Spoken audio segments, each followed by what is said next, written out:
Vamos a abrir nuestras Biblias en 2 de Crónicas, capítulo 25. La enseñanza del día de hoy tiene como título La necesidad de un corazón perfecto, parte 2. Continuamos con el estudio de 2 de Crónicas y estamos en el capítulo 25.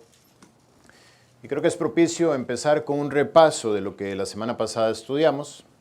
De esta manera poder subirnos al ritmo de la enseñanza y no quedar atrás con ninguno de los detalles que conversamos la semana anterior. Estamos estudiando la vida del rey Amasías, rey de Judá.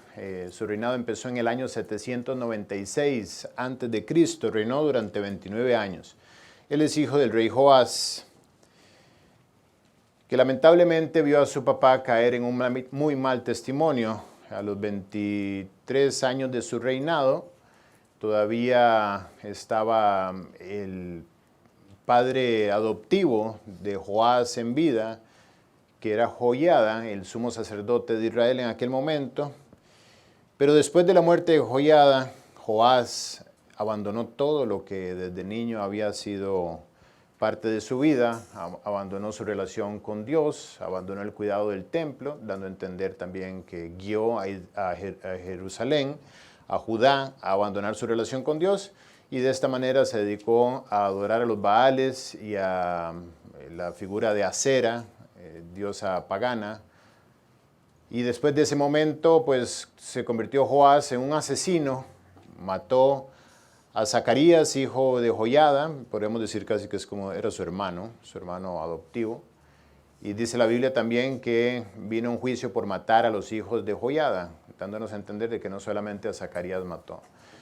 Estamos viendo ahora la escena desde otra postura. La hemos estudiado desde la vida de Joiada, desde la vida de Judá, desde la vida del mismo Joás, pero ahorita Dios nos está dando la oportunidad de ponernos en el rincón donde estaba el hijo de él, Amasías. Amasías nace cuando Joás tenía 15 años de reinar. Quiere decir que vio tiempos de prosperidad en su reinado, por lo menos 8 años del tiempo de Joiada, pero después vivió 25 años del reinado de su padre, donde vio lo peor. Es decir, vio a su papá apostatar de la fe, abandonar la fe. Él recibió un mensaje con doblez en su vida, una dualidad en lo que le estaban entregando. Él vio una religión. Y hacíamos énfasis la semana anterior en cuanto a lo triste que es lo que ocurre en el corazón de un joven cuando ve que sus papás no son de verdad. Cuando logran mover un poquito el botón de la camisa y ver que no hay un escudo con una S de super papá adentro. Y se dan cuenta no solamente de que son seres humanos, creo que eso debe ser la conclusión de todos los jóvenes cuando crecen, sino de que son de mentira, y eso sí es lo que produce un cortocircuito. Un padre que vive de una forma afuera y por dentro vive de otra forma. Y nos tuvimos que detener porque nos encontramos una gran roca. Yo viví prácticamente 17 años de mi vida en casa de mis papás, y esa casa está al lado todavía de un río que 2 veces al año tenía grandes crecidas. Y yo pasaba toda la noche nervioso porque bajaban piedras muy grandes, y chocaban entre ellas y toda la casa se movía. Y yo me quería morir del miedo. A veces pasaban 2, 3 días cuando ya amainaban las aguas, término que aprendí en esos tiempos, me lo memoricé, yo quería que amainaran las aguas. Y una vez quedó una roca, parecía un meteorito, era una roca por lo menos de 3 metros de diámetro, frente a la casa, bueno, en la parte del río que estaba frente a la casa. Y yo dije, no pensaba yo que un riachuelo de ese tipo podía en tiempo de crecida mover una roca de ese tipo. Quiere decir que hay fuerza ahí. Y con razón la casa se movía desde los cimientos. Y con razón tenía yo tanto miedo. Bueno, dice la Biblia que hizo lo recto el rey Amasías ante los ojos de Jehová, aunque no de corazón perfecto. Ese aunque es una roca que ha caído en nuestra enseñanza y que no nos ha dejado continuar adelante. No la podemos esquivar, tenemos que revisarla. ¿Por qué? Para mí este es uno de los pasajes con una enseñanza más profunda en toda la Biblia, donde Dios nos deja la vida de Amasías como un recordatorio de la importancia de vivir íntegros en nuestras vidas. Y esto hace que me detenga brevemente en el capítulo 5 de Hechos, para hablar de lo que estaba ocurriendo. Bueno, quizás desde el 4, dice que toda la multitud de los que habían creído eran de un corazón y un alma. Estaban fundidos en cuanto a su ánimo de seguir a Cristo, tenían el mismo norte. Eran de un mismo corazón y alma, y ninguno decía tener propio nada de lo que poseía, sino que traían y ponían todas las cosas en común. Y con gran poder los apóstoles daban testimonio de la resurrección de Jesús, y abundante gracia era sobre ellos. Eran tiempos inmejorables en la iglesia en Jerusalén. Estaba empezando un avivamiento en todo Jerusalén que alcanzaría el resto de Judá, Samaria y hasta el fin del mundo. Era la guía del patrón que iba a seguir este avivamiento según Jesús. Dice, así que no había entre ellos ningún necesitado. ¿Entendieron algo? Eran una familia. Y como familia se dolían los unos por los otros y cuidaban los unos de los otros. Y ese efecto de amor que solamente una familia puede producir en una persona, estaba haciendo que los que estaban afuera vieran la vida de Jesús en ellos. La iglesia encuentra su sentido cuando hay un vínculo común entre ellas, que es el amor. De hecho, Jesús dice, la única forma que van a reconocer que ustedes son mis discípulos es en que os améis los unos a los otros. Y esto estaba empezando a ocurrir en la iglesia. Se estaban amando a tal punto de que no había uno que padeciera necesidad. Ahora, no era ayuda social, realmente era una necesidad de que todos estuvieran concentrados en la palabra de Dios el mayor tiempo posible, sin tener que regresar a su lugar de origen. Acuérdense que estamos viendo un tiempo en Jerusalén donde hubo grandes conversiones, primero 3,000, luego 2,000, y en ese momento todos los que vinieron a la fiesta ya tenían que regresar a su lugar de origen. Judíos prosélitos de todo lado, dice Hechos 2. Los oímos oír las palabras de Dios en nuestra propia lengua. De hecho, ni siquiera hablaban como lengua materna el idioma hebreo, sino que hablaban el lenguaje de su tierra, porque vinieron a la fiesta de Pentecostés y luego permanecieron ahí un tiempo más. Habiendo nacido de nuevo, pues lo que pasa con cada uno de nosotros cuando alguien se convierte, queremos meterlo en casa, queremos apartarlo lo más posible del mundo. Y cuando un creyente se va en el sentido de que deja de venir, deja de congregarse o se aísla de alguna forma, pues es un sufrimiento terrible. Yo a veces veo las fotos porque nosotros ponemos, bueno, los que han estado en mi casa ponemos las fotos a dar vuelta, todas las fotos de miles de fotos que tenemos.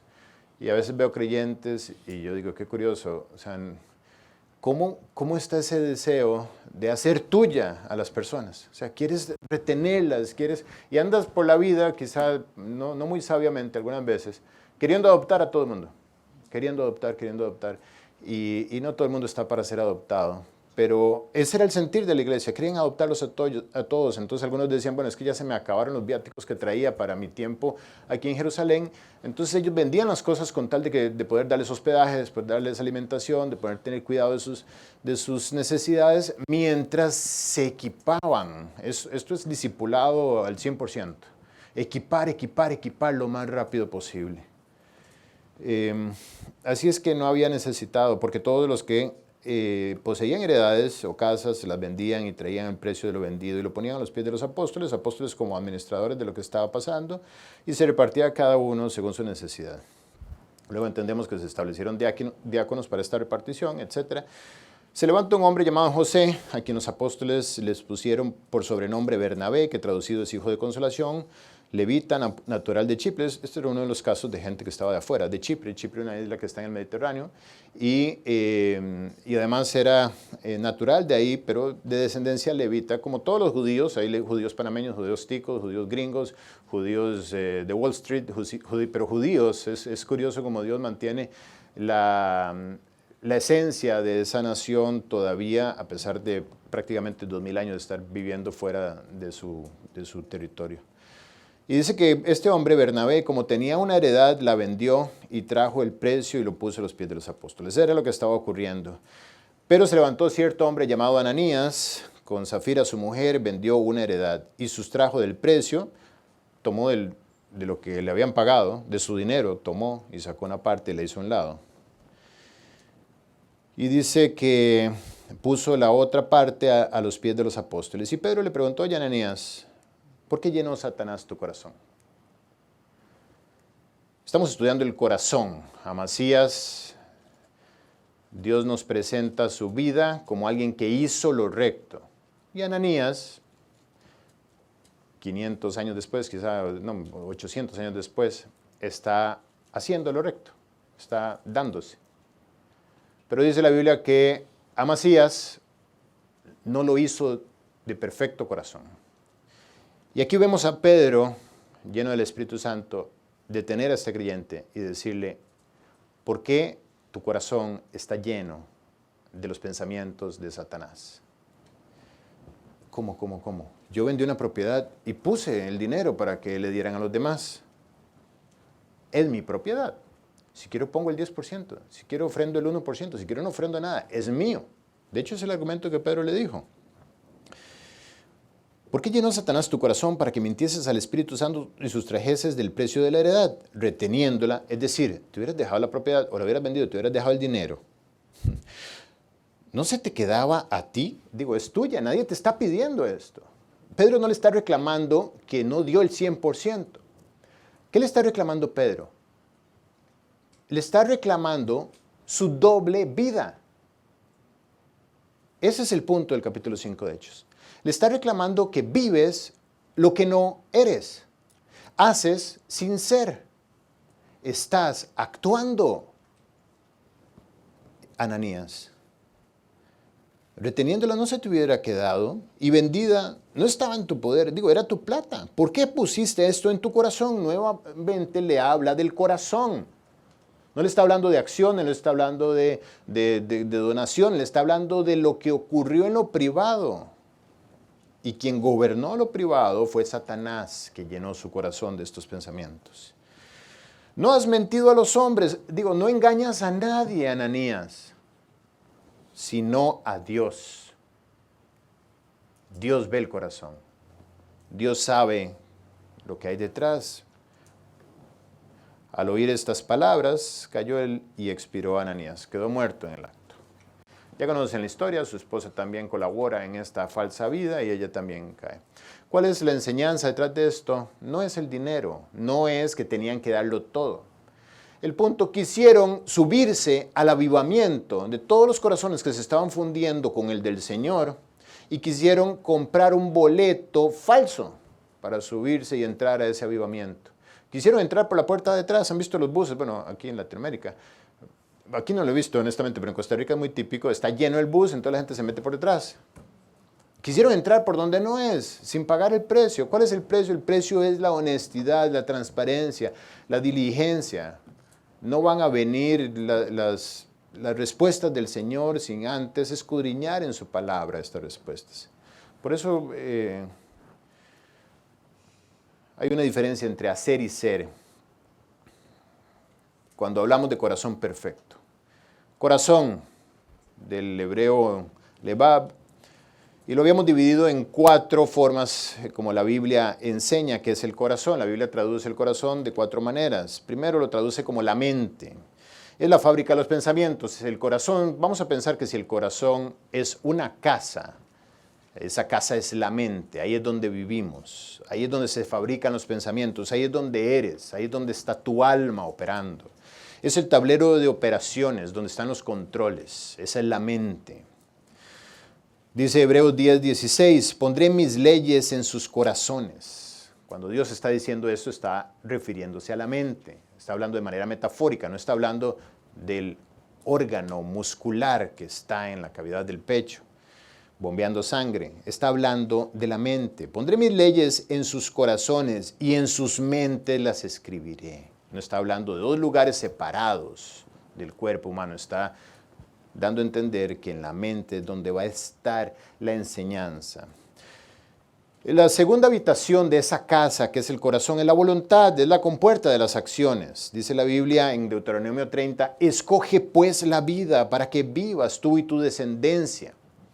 Es decir, Dios pone todo delante de ti, pero tú debes escoger. Esa escogencia tiene que ver con la voluntad. Si el corazón es una casa y esa casa toda es la mente, entonces la voluntad es la puerta. Nada ocurre, nada entra, nada sale del corazón si tu voluntad no lo permite. El tercero, uno de los lugares favoritos, es el entendimiento. Es otra habitación de ese gran espacio que es el corazón. El entendimiento es la biblioteca, es la base de datos donde tomas el criterio, donde tomas la información para tener criterio. Son los anteojos con los que observas la vida, es lo que aprendes para poder discernir lo que viene a tus ojos para poder ser entendido. Es la percepción, es la fuente de la percepción, ese es el entendimiento. Por eso en Proverbios 3:3 la Biblia dice, escríbelas en la tabla de tu corazón. Cuando dice, nunca se aparte de ti la misericordia y la verdad. Átalas en tu cuello, escríbelas en la tabla de tu corazón. Ese escribir es, ponlas en la biblioteca de tu corazón, en la biblioteca de tu alma. Ese es el lugar para la palabra de Dios. Ahí es donde debes permanecer. Y la cuarta habitación son las emociones. Esto es lo que nos hace lo que somos, como somos. Esto es lo que nos distingue. Es un dolor, es trágico cuando alguien no quiere ser lo que Dios hizo de él.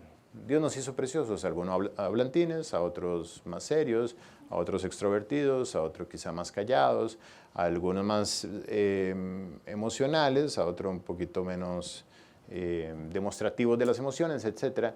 Pero Dios nos moldeó perfectamente para un proyecto que Él tiene.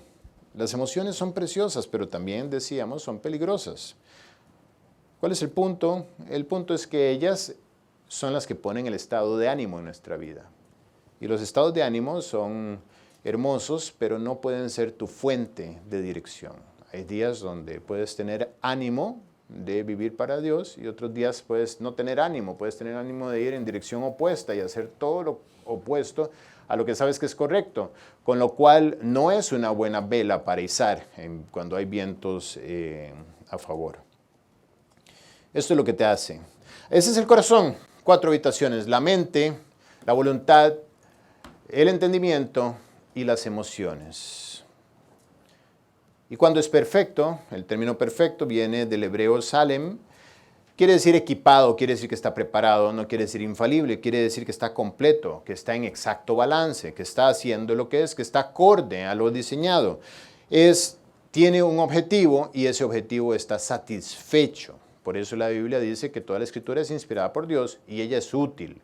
Con 4 propósitos: enseñar, redarguir, corregir e instruir, con el objetivo de que el hombre de Dios, a fin de que el hombre de Dios sea que perfecto. Entonces, si ya estás viviendo tu vida en la Biblia, ya estás perfecto para el plan que Dios tiene para ti en ese momento. No estás perfecto para lo que va a venir en un futuro, pero de aquí a ello Él te va a ir equipando. Ese es el punto, estás equipado para lo que vas a enfrentar. Por eso dice la Biblia que juntamente con la tentación nos dará la salida. La salida es el equipamiento que tienes para poder librar esa tentación. Entonces, el concepto de no de corazón perfecto o no de perfecto corazón quiere decir que esas 4 habitaciones, ya sea juntas o algunas con mayor participación que otras, no estaban bien equipadas, no estaban haciendo lo que debían. Es decir, la mente no estaba en lo que debe, la mente estaba llena de lo que no debía, estaba consumiendo información que no debía. Había habitantes en la mente que no deberían ser bienvenidos en casa. Con respecto a la voluntad, quiere decir que no era perfecta su voluntad, estaba en contra de la voluntad de Dios, pues básicamente habían 2 corazones que tenían que estar todo el tiempo negociando. Siempre que tenía que ver algo con Dios, había una mesa de negociación donde había que ceder y había que aceptar y había que hacer un pacto cada vez. Ese es el creyente inmaduro que no tiene perfecto corazón en cuanto a su voluntad. ¿Por qué? Porque Dios tiene que estarlo convenciendo y convenciendo y convenciendo y convenciendo. Si Dios fuera ser humano, lo primero que haría en la mesa de negociación es decir, léete esta historia, la historia de la crucifixión. Y a partir de ahí vas a hacer lo que yo diga.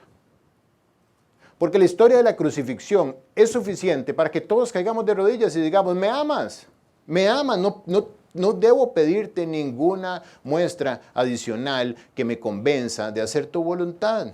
Pero somos duros de cerviz, dice la Biblia. Somos tercos por naturaleza, somos necios. Pero Dios es paciente y misericordioso, no queriendo que ninguno perezca. Ese es su corazón en cuanto a la salvación. Pero también es paciente con nosotros y entiende que somos polvo. Y como polvo, Él está determinado a convertir eso en oro a través del proceso de transformación. Pero la voluntad de un hombre maduro es una voluntad que ya no está, que está fundida con la del Señor. Ya no hay dos corazones, hay uno solo latiendo. Y no es que el Señor por fin ya empezó a hacer lo que yo digo. No, al contrario, su corazón tomó control completo de mi vida. Eso es una voluntad perfecta. Cuando la tercera habitación está perfecta, el entendimiento, bueno, está perfecto cuando está lleno de lo que enseña la palabra de Dios. Como les decía, la Biblia nos deja saber a nosotros que debemos transformar nuestro entendimiento, renovar nuestro entendimiento, para que podamos confirmar cuál sea la buena voluntad de Dios, agradable y perfecta.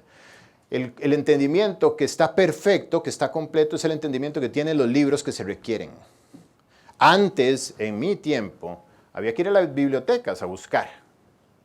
Había una, tarea, una asignación de buscar acerca de historia de algo, y había que ir a buscar los libros de historia, sacarlos, pedirlos prestados, revisar en las páginas, luego darse cuenta de que había una referencia hacia otra persona, ir a ver qué documentación había de él, etc. Bueno, ya no es necesario eso, aunque la mecánica es la misma. Vamos a bibliotecas virtuales donde están acceso inmediato y de ellas consumimos información. La biblioteca del corazón debe tener el equipamiento requerido. Los libros básicos, son 66, deben estar ellos metidos ahí en el corazón. Y para eso nos discipulamos, para eso estudiamos la Biblia, para eso aprendemos, para eso hay alguien que con paciencia está constantemente recordándote cómo debes actuar en ciertas situaciones y todo lo demás, para que tú tengas en tu corazón el archivo necesario que en cada condición debes usar. Eso es el entendimiento perfecto. Y no perfecto, pues por supuesto es que no está equipado o que está entenebrecido, pero aún que tiene los libros que no deben, que te enseña lo opuesto, que habla en las situaciones acerca de actuar de una manera que no debes. Y el cuarto habitación con no corazón perfecto, que son las emociones al gobierno básicamente. Cuando la persona es gobernada por sus emociones y es llevada por doquier. Dice la Biblia que no dudando nada, porque si pedimos dudando, somos como la onda del mar que es llevada por doquier, como la ola que va y viene, y a veces quiero, a veces no quiero, a veces tengo ganas, no tengo ganas, hoy amo a mi iglesia, mañana no los quiero ni ver, pasado mañana quiero leer, ya me tocó Levítico, no lo voy a leer, etc.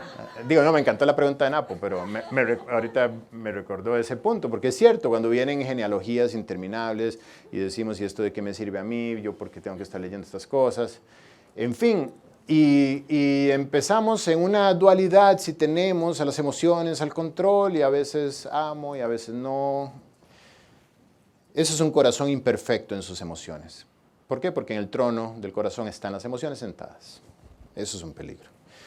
Y todo esto lo resume Efesios 4, 17, cuando Pablo exhorta a los creyentes de Éfeso y les dice que ya no anden como antes, ya no anden como ellos anduvieron en otro tiempo o como andan hoy en día los que están afuera, los que no son creyentes. Y les dice, esto pues digo, y requiero en el Señor que ya no andéis como los otros gentiles que andan en la vanidad de su mente. Su mente está llena de cosas vanas. Esa es la casa, la mente, ese es el corazón. Está llena de cosas vanas. Hay habitantes que no deben estar ahí.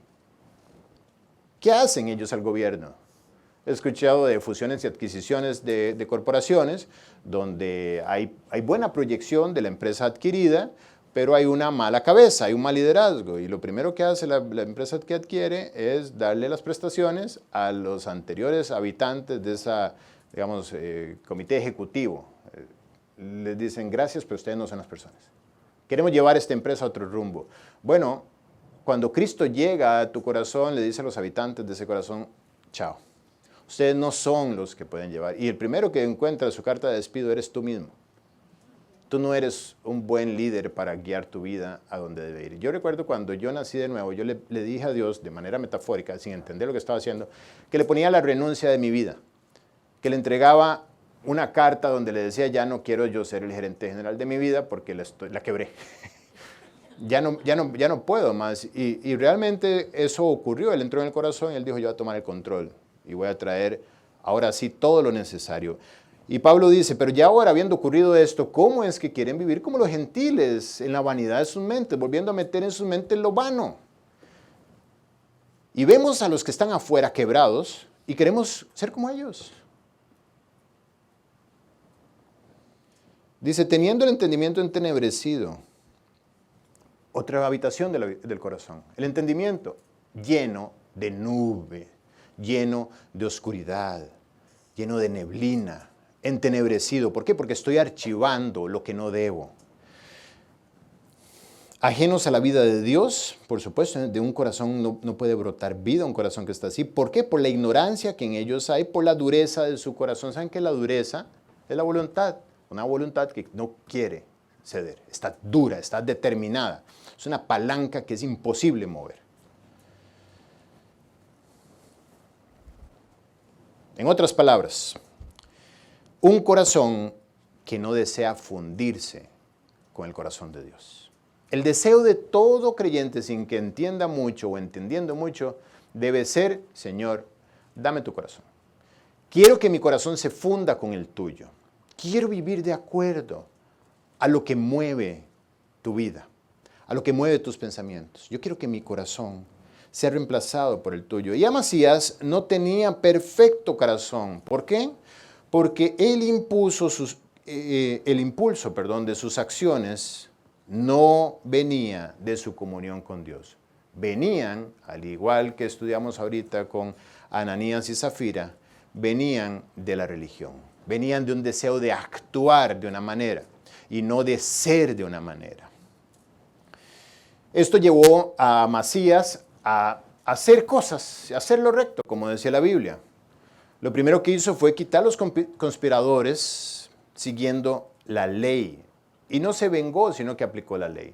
Si recuerdan los que mataron a su padre, él los quitó del reino. Los mató, los mandó a matar, pero aplicando la ley, no aplicando la venganza. Y dice que solamente hizo lo que en la ley de Moisés estaba escrito. Por segundo punto, como segunda obra muerta que había surgido de un corazón que no quería ser, sino que quería solamente hacer, ordenó la casa, equipó el ejército, cumplió su ministerio. Estaba haciendo lo que a un rey le corresponde. Como tercer punto, dice la Biblia que cometió un error técnico cuando quiso subir en contra de Edom y contrató a 100,000 israelitas y el profeta salió a su encuentro y le dijo, no subas con ellos porque Dios no está con Israel, así como tampoco está con Edom. Y si tú te dejas a estos soldados alquilados, tú vas a perder por desobedecer la palabra de Dios. Y él estuvo dispuesto a obedecer, le preocupó el dinero que había pagado por este alquiler de soldados, pero dijo, no me importa, estoy dispuesto a perder con tal de no perder al Señor. No muchos creyentes están dispuestos a hacer esto. Y sin embargo, él hizo esto, por eso dice la Biblia que hizo lo recto. Venció a los edomitas aún sin estos 100,000 hombres y recuperó lo que Jorán había perdido. Jorán, su abuelo, había perdido. Y lo hemos estudiado en Segunda de Crónicas. De manera de repaso, hemos visto estos puntos, todo para llegar a encontrarnos lo que ahora sí Dios nos alerta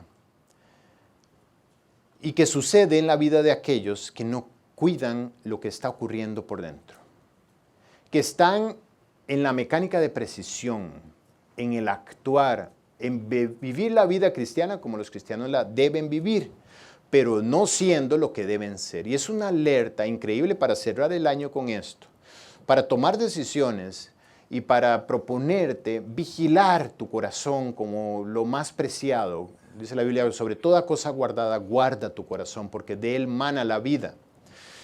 De Amasías parecía estar manando vida, pero realmente lo que estaban manando eran obras muertas. En lugar de salir agua, salía petróleo negro, oscuro. Que no notaron que era petróleo, porque lo veían correr, lo veían mover las turbinas, lo veían de alguna manera tener un desempeño como el de cualquier otro líquido, aunque digamos en su estado natural no es tan líquido, pero el ejemplo aplica. El tema es que no se dieron cuenta de que lo que salía no era lo que debía salir, era parecido, era como la cizaña y el trigo, era parecido. Y hablábamos de aquel hombre que, les decía yo, Miguel Indurain, que durante 5 años ganó 5 Tours de Francia, ganó 2 Giros de Italia en esos mismos 5 años, ganó el récord mundial de contrarreloj y todo porque era un superatleta, tenía un corazón 50% más grande de lo que debe. Esto Naya, si no me corrige, porque me dijeron que Naya manejaba las estadísticas de Miguel Indurain de manera precisa. Además tenía una capacidad de bombear, bueno, de retener oxígeno 50% mayor que el nuestro. Tiene prácticamente el récord mundial de menor cantidad de pulsaciones por minuto, 28 pulsaciones por minuto en reposo, el récord mundial está en 27. Es decir, que en la mitad del tiempo de una persona con perfecta salud, en su perfecta juventud y con perfecto estado atlético, anda alrededor de las 60 pulsaciones, 55, 60, él hace el mínimo, la mitad. Hace la mitad. ¿Por qué hacía yo referencia a este hombre? Aunque la semana pasada no pude terminar la anécdota. Porque él avanzó con un corazón deficiente. Era un corazón que era 50% más grande. Era un corazón que para un especialista cardíaco no era un corazón normal. Pero sin embargo su corazón le permitió ir avanzando y avanzando y avanzando y logrando cosas. Gracias a Dios él sigue vivo y sigue siendo un testimonio de un atleta impecable. Pero a lo que voy con esta analogía es que puedes avanzar y traer cierto fruto aparente con un corazón enfermo. Pero ¿qué tan lejos? ¿Hasta qué montaña vas a poder subir con un corazón enfermo? ¿Dónde se va a dar el problema cardíaco? ¿En dónde va a saltar? Escuchaba el testimonio de un hombre que adoptaron una niña, él y su esposa, y esta niña venía con un problema en el corazón. Y entonces todos los días era la urgencia por operarla, pero sabiendo que había una expectativa de vida en ella. Y en cualquier momento su corazón le podía fallar, podía detenerse o podía producir una falta de oxigenación, etc. Entonces siempre vivían en la expectativa de en qué momento nos llaman para darnos la mala noticia o la emergencia, el grito de alarma, como enseña la Biblia. ¿Qué tan lejos puedes llegar con un corazón en mal estado? Vas a llegar a un punto si tu corazón no está en buen estado. La pregunta es, ¿dónde va a ser? ¿Dónde vas a ir a caer? ¿Vas a caer aquí en 1 metro, a 5 metros, a 30 metros, a 15 kilómetros de distancia? ¿Dónde ese corazón va a fallar? ¿Por qué va a fallar? Esas son las manifestaciones de un corazón enfermo. Ellas brotan de repente, como el petróleo cuando se logra romper la roca. Saben que las excavaciones de petróleo están durante mucho tiempo solamente rompiendo piedra, tierra, etcétera, hasta que llega un punto donde alcanza la capa donde está el petróleo, cubierta la roca y ahí rompe roca hasta el punto que rompe la última capa y el petróleo sale. Estaba ahí, pero no tenía la capacidad de salir, no había llegado el momento. No se afecta lo externo sino hasta que sale. Hasta que ya creció lo suficiente. Y en el fondo, lo que sucede es la manifestación del antiguo hombre, que todo el tiempo estuvo disfrazado de un nuevo hombre. Sí es cierto, puede haber un nuevo nacimiento, pero al no haber decisiones de permitirle a Dios remodelar la casa por completo, cuando un cliente es muy quisquilloso y no deja al equipo de arquitectos trabajar con libertad, pues a veces se encuentran ciertas combinaciones de nuevo y viejo, combinaciones de reparado y no reparado, parches en aquellas estructuras que se están remodelando.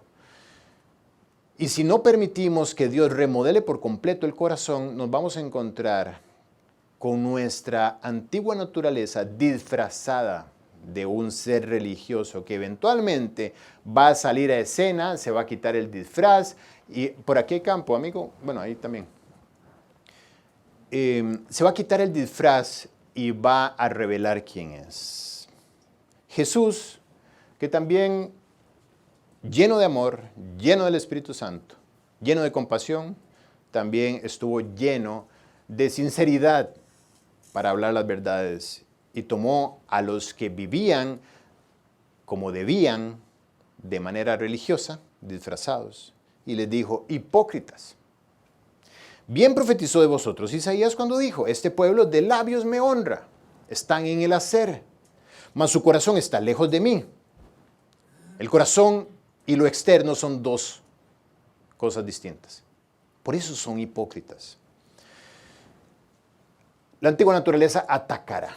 El corazón se detendrá y los problemas vendrán en un momento. ¿Cuáles son los primeros síntomas? ¿Cómo distinguir que hay síntomas de un corazón enfermo? Esto es una buena clave.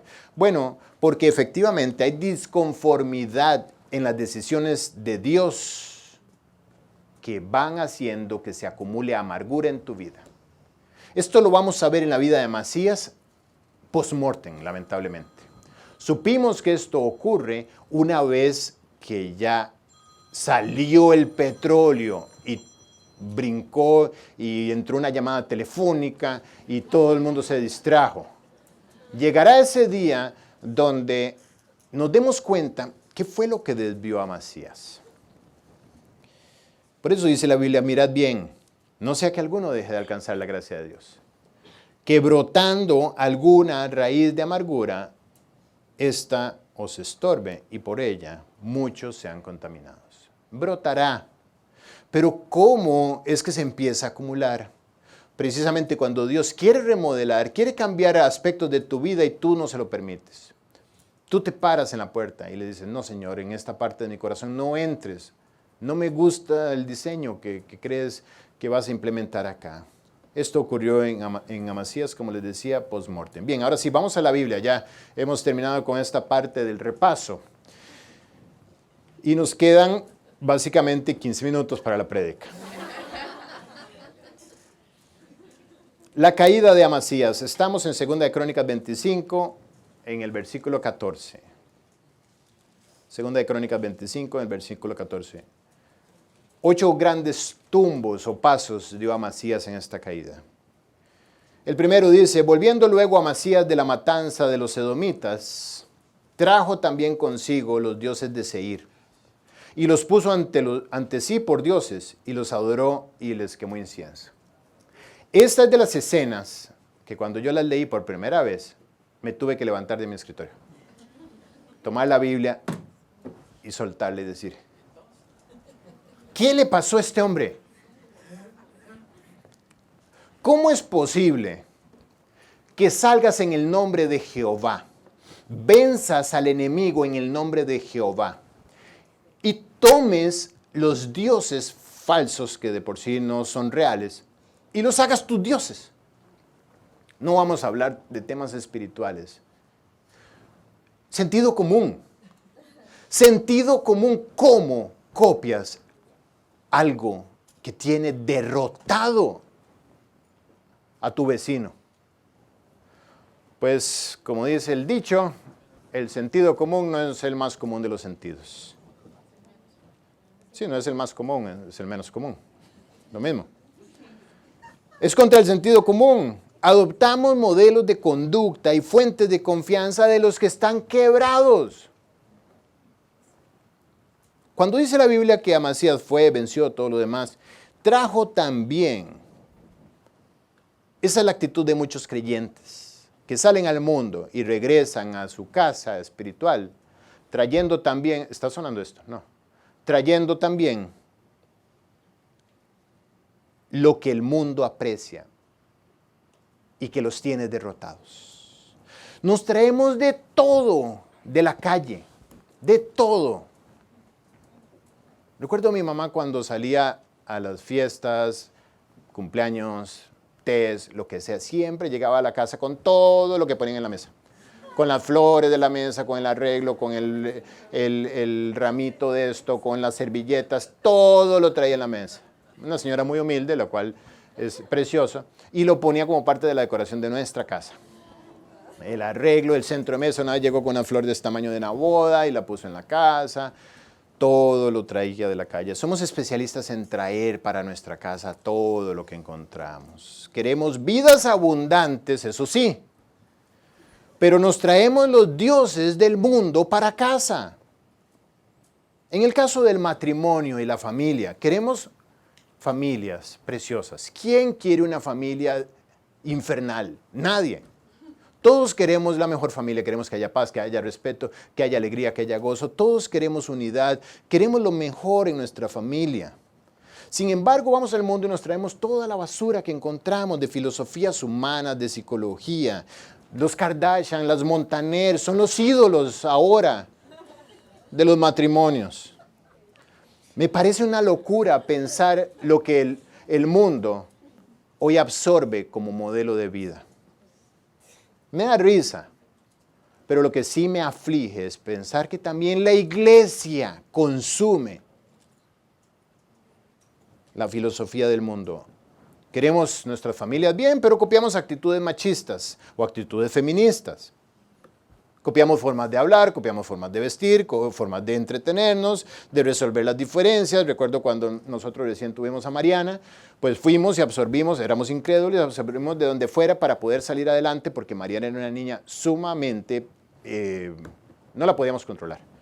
Entonces, por ahí apareció Katia un día con un libro que se llamaba 1, 2, 3 Magic. Porque efectivamente necesitamos magia para poder controlar a la niña. Ya iba para 2 años quizás, entonces ya no había forma de controlarla. Y el famoso libro de 1, 2, 3 Magic decía que teníamos que tomar a la niña, alzarla, con todo el amor del mundo, abrazarla hasta asfixiarla. Entonces en el supermercado de vez en cuando me apartaba yo y le decía 1, 2, 3 Magic, y la agarraba y me iba a una esquina, inmovilizarla por no sé cuánto tiempo.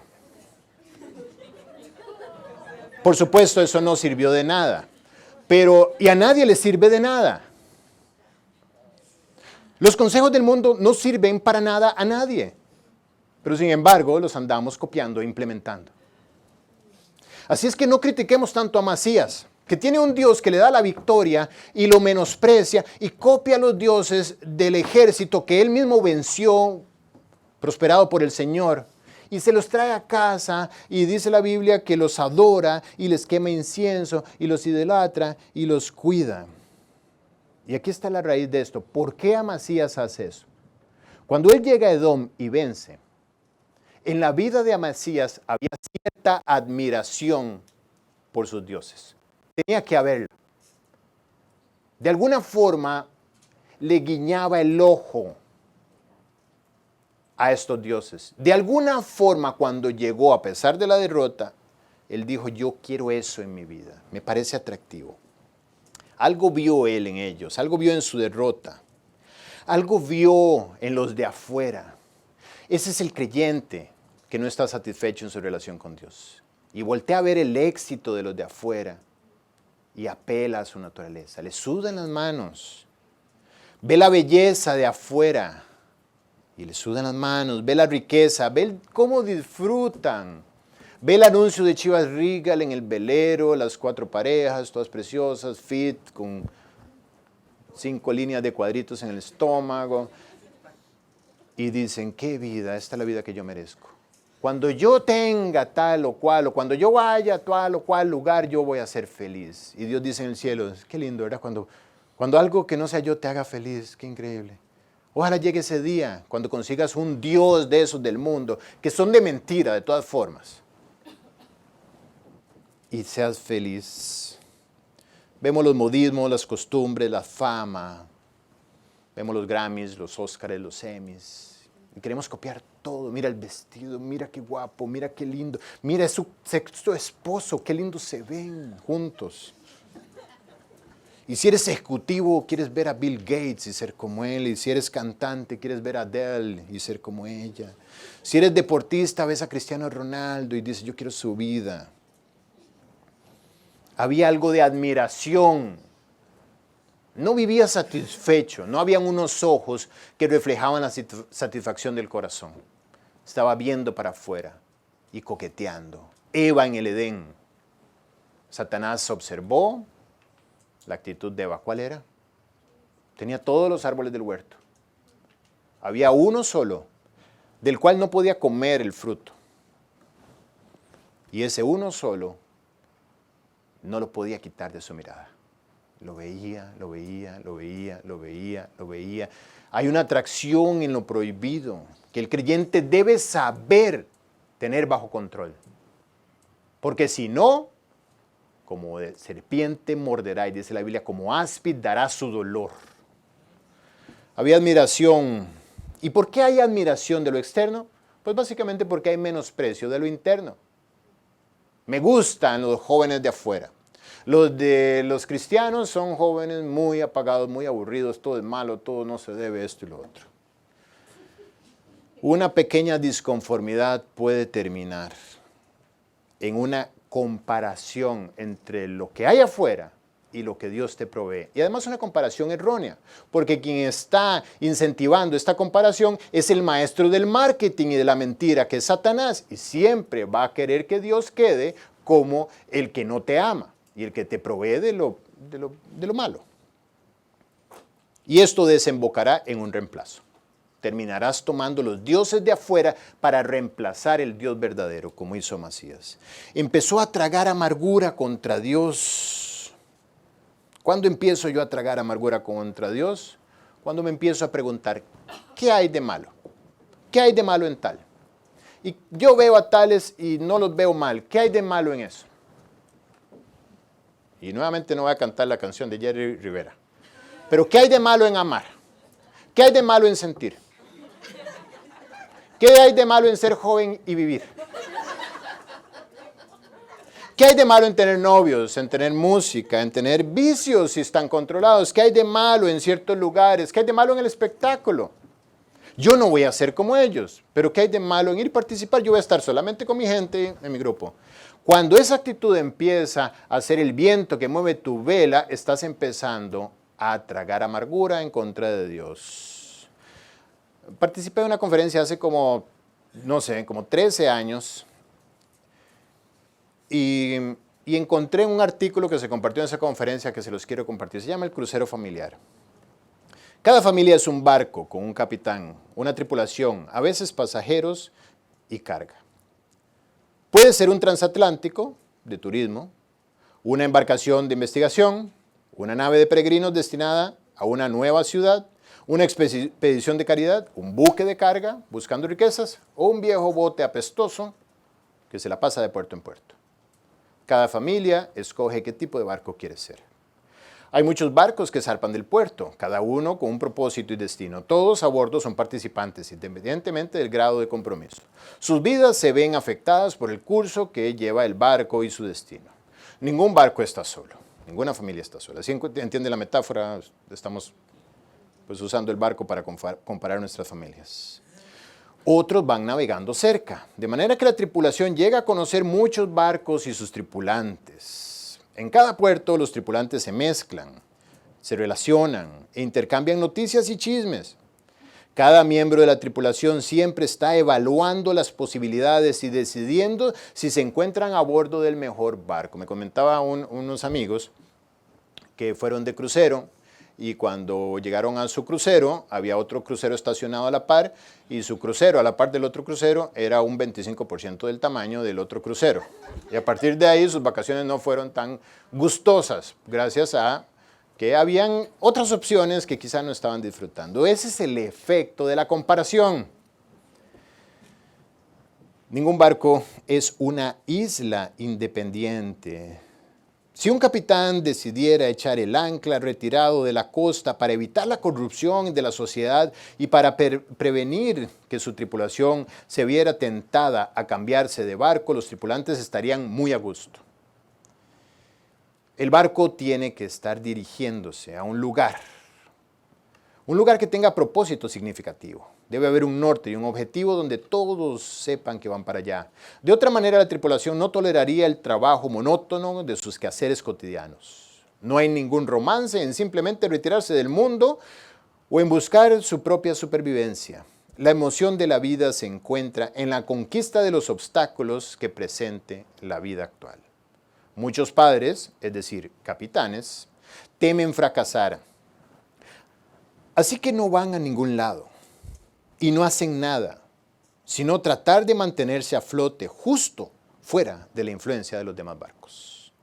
La tripulación de un barco con una cuarentena autoimpuesta se parará junto al barandal para mirar con anhelo y añoranza a otros barcos que pasan rumbo a destinos desconocidos y dirán, qué lindo estar en esos otros barcos.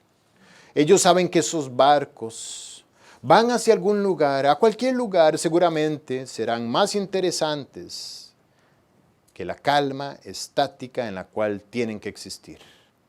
Los niños más jóvenes desearán algo diferente, pero el temor y la inseguridad los mantendrán junto al barandal.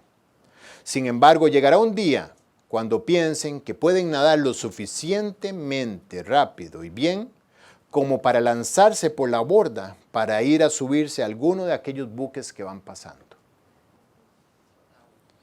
Lo que evitará que sus hijos abandonen el barco y compren un pasaje que los lleve a otro puerto es la confianza de que su barco navega hacia un puerto que ofrece enormes posibilidades. Deben poder pararse en la proa imaginando el gran mundo nuevo hacia el cual están navegando. Deben tener una visión emocionante de las cosas que están por suceder y la esperanza de participar de manera significativa en estos eventos futuros. Tienen que haber obtenido un sentido de misión y un pleno entendimiento de la razón de ser del barco y de su capitán. Deben estar familiarizados con los que han ido por delante y deben entender que son necesarios para continuar la noble tradición. Solo entonces soportarán las dificultades del viaje, sin derrumbarse bajo la carga de la rutina monótona diaria. Deben sentir que su parte en la travesía es principalmente un medio de servir a otros y que el barco y la tripulación no son la meta final. Sin el sentido moral que produce la dedicación de la vida y al servicio, no podrán desarrollar gran valor y fortaleza. El sentido de rectitud moral que viene a través del servicio a otros es una fuerza motriz que no aceptará la derrota e imparte osadía y una perseverancia tenaz. El barco necesita, por supuesto, tener diversión y entretenimiento, aunque la tripulación no se conformará con ser simples pasajeros entretenidos. La esencia misma del barco tiene que descansar en su propósito, una misión más allá de un simple crucero de placer. Sí, desde pequeños, tienen que estar aprendiendo a conducir el barco. Se les debe hacer saber que están siendo adiestrados y capacitados para que lleguen a ser capitanes de sus propios barcos y que se les pueden confiar responsabilidades reales. También tienen que poder saborear la gloria y el triunfo de cuando en cuando. El poder mantenerlos expectantes a la orilla será una parte integral de poder mantenerlos contigo. Tiene que haber también una autoridad en el barco que brinde seguridad y que fomente la admiración. No hay nada más desalentador emocionalmente para los jóvenes que la desorganización y la falta de un comandante en jefe que sea decisivo, resuelto y a veces hasta duro e inflexible. El barco debe tener una autoridad que sea respetada. Si el oficial segundo de a bordo es subversivo e irrespetuoso, causará que la tripulación se amotine o abandone el barco en algún puerto prometedor. Debe ser del conocimiento general de la tripulación que el barco, aunque parezca estar navegando solo la mayoría de las veces, es realmente parte de una flota enorme y que cada barco viaja hacia el mismo lugar y con el mismo gran propósito. El barco y su tripulación deben estar en contacto con otros barcos de la misma línea naviera, con quienes comparten el mismo destino. Hay que evitar que la tripulación llegue a sentirse solitaria y aislada. El sortear las tormentas juntos y superar la adversidad no son cosas que lamentar, ya que crean un lazo de respeto mutuo entre los oficiales y la tripulación. Es de fundamental importancia que el barco sea mantenido de tal manera que cada persona a bordo sea responsable por su barco y también que se sienta orgullosa del mismo. Algo ocurrió en el corazón de Amasías de niño. Sí sabemos qué fue. Joás, su padre, desertó, abandonó todo. Y esto produjo en su corazón un cortocircuito que lo hizo empezar a ver hacia afuera, hacia los otros barcos, hacia las otras vidas y decir, qué lindo sería. Y fue una presa fácil del engaño. El primer punto en la caída fue que Amasías adoptó los dioses de afuera. El segundo punto, el menosprecio hacia la amonestación. Dice el versículo 15 de 2 de Crónicas 25. Por esto se encendió la ira de Jehová contra Amasías y envió al profeta que le dijo: ¿por qué has buscado los dioses de otra nación que no libraron a su pueblo de tus manos? Y hablándole el profeta estas cosas, él respondió. ¿Sí recuerdan el primer profeta que vino? Y Amasías se detuvo, le dijo a los 100,000 de Israel que se fueran, atendió la voz del profeta. Bueno, el corazón de Amasías ya ahora era otro. Y le dijo a este profeta: ¿te han puesto a ti por consejero del rey? ¿Quién eres tú para venir a hablarme? ¿De dónde tomas tú la autoridad? ¿Quién te preguntó? Déjate de eso. ¿Por qué quieres que te maten? Sigue hablando y verás cómo te matan. Amasías era como cualquier otro hombre. Había perdido toda sensibilidad. Aquel hombre que hizo grandes obras, ahora lo encontramos totalmente tomado por una nueva naturaleza, o más bien digamos una antigua naturaleza que está ahora al control. Y lo está haciendo actuar de manera distinta. Y menospreciar la amonestación. Y cuando terminó de hablar, el profeta le dijo: yo sé que Dios ha decretado destruirte, porque has hecho esto y no obedeciste mi consejo. Tuvo oportunidad de regresar en ese momento. Cuando la exhortación vino, pudo haber dicho: me equivoqué, y dar vuelta en U y regresarse, pero no lo hizo. Es decir, su corazón ya estaba deficiente. Habíamos estudiado alguna vez los pasos de la amonestación, los vamos a repetir hoy. La amonestación entra por la forma más sencilla y práctica que hay, la conciencia. El Espíritu Santo además hace un refuerzo a la conciencia. Cuando tu corazón te reprende, dice la Biblia, mayor que tu corazón es Dios. No necesitas que alguien más venga a tu vida a decirte que estás mal. Ya la conciencia te empieza a acusar, pero sin embargo, y lo ignoras, el Espíritu Santo también te lo estará diciendo. Y si lo ignoras, la palabra de Dios te va a estar exhortando. Vienes a la enseñanza y Dios te dice. Eso es otro nivel. El maestro y el pastor también están siendo usados por Dios para exhortarte, pero si lo ignoras, también están los hermanos y la iglesia, la cual te exhorta con su actitud santa, o inclusive de manera directa. Un hermano te puede llamar aparte a decirte: mira lo que está pasando, lo que veo en tu vida, y me da temor, siento que estás desviándote en tal o cual situación. Pero sin embargo, si ignoras eso, el último nivel de amonestación, la última voz que usa Dios para hablarte, es la voz de los incrédulos. La voz de los incrédulos. El tercer punto, donde se empezó a manifestar el ataque cardíaco que estaba sufriendo Amasías. Amasías, rey de Judá, dice el versículo 17, después de tomar consejo, envió a decir a Joás, hijo de Joacás, hijo de Jehú, rey de Israel: ven y veámonos las caras. Dice la Biblia que tomó consejo. Toma consejo de quien no debió haber tomado consejo. El consejo valioso debió haber detenido a Amasías en su extravío. Sin embargo, el consejo ficticio del mundo lo animó a ir en contra de Joás. El cuarto punto en su caída, dice la Biblia que su orgullo lo enaltece. El orgullo llena el corazón. Versículo 19 dice la Biblia que él retó al rey de Israel a ir en guerra contra él, y el rey de Israel le recuerda lo siguiente y le dice: tú dices, Amasías, he aquí he derrotado a Edom y tu corazón se enaltece para gloriarte. Quédate ahora mejor en casa. ¿Para qué provocas un mal en que puedas caer tú y Judá contigo?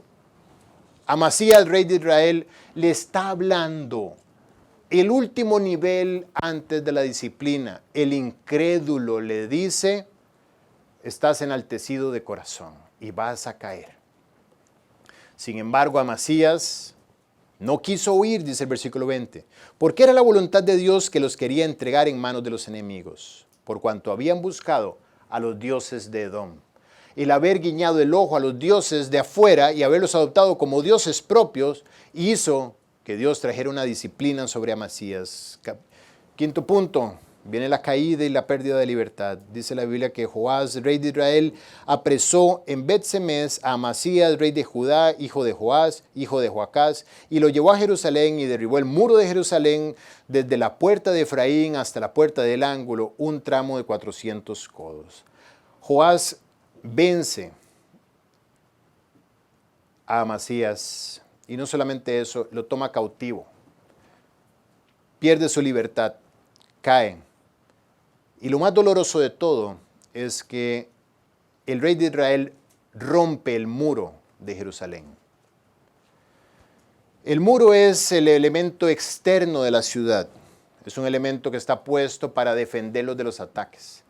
Y además es una señal a los que transitan para que sepan que esa ciudad está bien establecida y fortalecida.